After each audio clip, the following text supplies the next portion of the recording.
I'm Jenna Foran, and this is my chronological speech.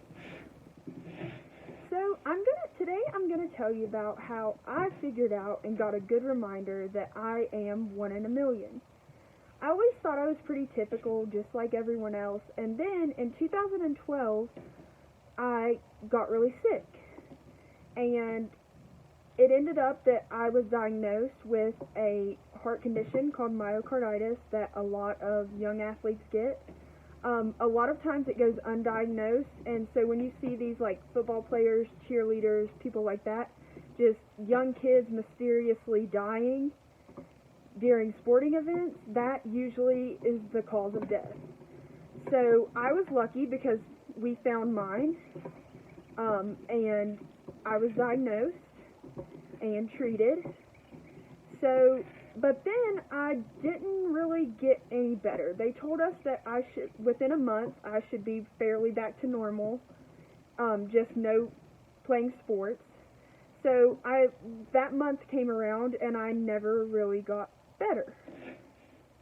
So, I initially got sick on New Year's Day of 2012, and on Valentine's Day, I had been at my class party for Valentine's Day at school. I was in the 5th grade, and I got super sick afterwards, and we ended up going to our local hospital, who then sent us to Morgantown, which was the hospital that I was initially diagnosed at with myocarditis. When we got there, they did some more testing, and they told us that I had a rare tumor on my adrenal gland and kidney, and it was called pheochromocytoma. They also told us that they had never seen it before. So we did some research, and we found that Children's Hospital of Philadelphia, which was 9 hours from my house, was going to be our best option for me to receive treatment.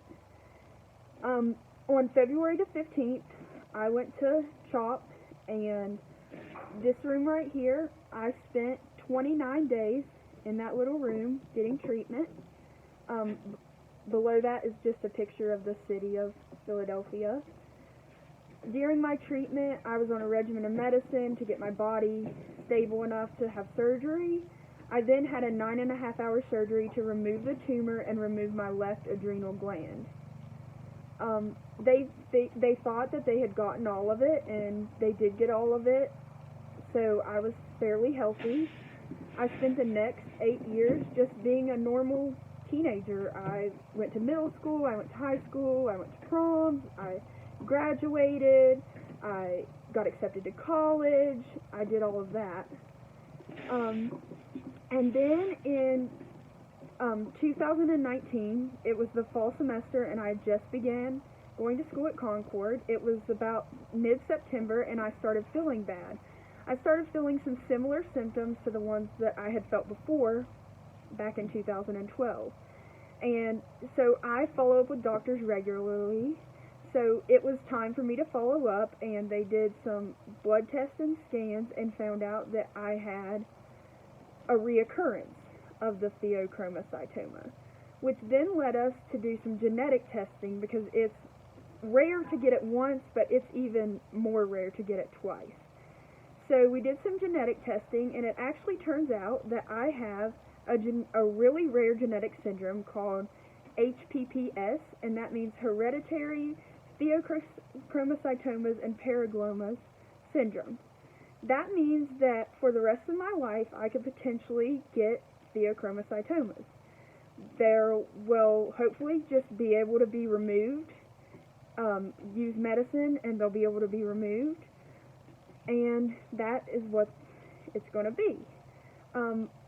I have a picture of me when I was sick the last time, and this is a blue jean ribbon, which that actually is like, you know how pink ribbons for breast cancer, a blue jean ribbon represents rare genetic disorders.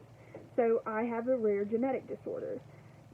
As you can tell, this was a long journey for me to get here. It took 8 years for me to actually be diagnosed, but now that I've been diagnosed, I have hope that my case will help other people like me to get diagnosed faster, and I also have hope that someday we will find a cure or a preventative measure so that other people don't have to suffer from this disease.